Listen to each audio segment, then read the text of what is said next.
Some may think it is a problem that exists only in the shadows, but there are organizations out front and center trying to combat it. We're talking about human trafficking, and January is a month dedicated to raising awareness about this issue. So to talk about that, we have Chara McMichael with BCSF Human Health and Human Services. You deal specifically with this issue, Chara, so I'm glad you're here to educate all of us on this. Let's start with what is human trafficking?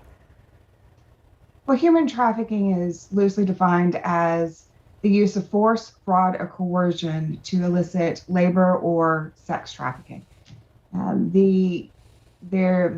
Force, fraud, and coercion is not required to prove trafficking when it comes to child or minor sex trafficking. But generally speaking, trafficking boils down to labor and sex trafficking. How big an issue is it in Texas and South Texas in particular? It's huge. Generally speaking, the last studies show that we have an estimated amount of about 80,000 minors that are involved in sex trafficking just in Texas. 80,000. So when you look at, it is a huge amount. So when you look, for example, at Central Texas and South Texas, we obviously make up a pretty significant portion of that, considering the fact that we have major arteries with I-10, with I-35, you've got 290 and 71. The trafficking population is generally very mobile. And so anything that gives us airports, that gives us ports, that gives us major highways, enables the trafficking to stay under the radar a little bit easier. So, a big part of raising awareness is letting us all know what we can do to be solutions. So talk about signs of human trafficking. What should we be looking for when we see people out and about? Well, there's a whole laundry list, and unfortunately there's no way to be completely exhaustive within that list.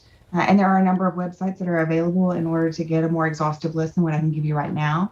But general risk factors include homelessness, poverty, family dysfunction, substance abuse, learning disabilities, mental illnesses, childhood sexual abuse.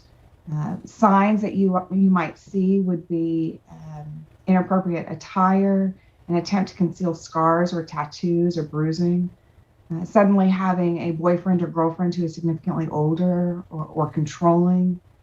When it comes to labor trafficking, you'll find obviously unpaid or very little paid, employed but not having a school authorized work permit, owing a large debt and not really having an ability to ever pay it off. The desire to quit a position but not being able to, living with an employer. There's a variety of things for both adult and sex that also overlap. But like I said, there's a number of different websites available, including one of our own, www.stop-humantrafficking.com. What can we do as average San Antonians? What can we do to help stop human trafficking, as your website just called out? Obviously, being aware of more indicators, paying attention to what's happening around you. Most people don't think it's happening around there. We have this not in my backyard mentality. And we often think that trafficking only occurs on a global scale. And so it's international victims that are crossing our borders that become part of our human trafficking industry. And yet, within our own organization, we've served close to 1,000 trafficking survivors. Only 15 of those were foreign born. Everybody else is domestic. It's happening in our own schools, our own neighborhoods, our own towns, and it's happening to our own children. And so the easiest thing to do to prevent that is for parents to be aware, particularly of online exploitation and recruitment, and also to help instill a level of confidence and security for that child, to give them a safe place where they can go and talk to them about some concerns or some fears that they may have, because unfortunately, the vast majority of our kids are coming from histories of abuse to begin with. You said an estimated 80,000 minors across Texas believed to be part involved in human trafficking. It is a eye-opening number, and I want to repeat that website that you mentioned one more time before we let you go. Stop-humantrafficking.com. Chara McMichael from BCFS. Thanks so much for being here to educate all of us. Absolutely. Thank you. Have a great weekend. We'll be right back.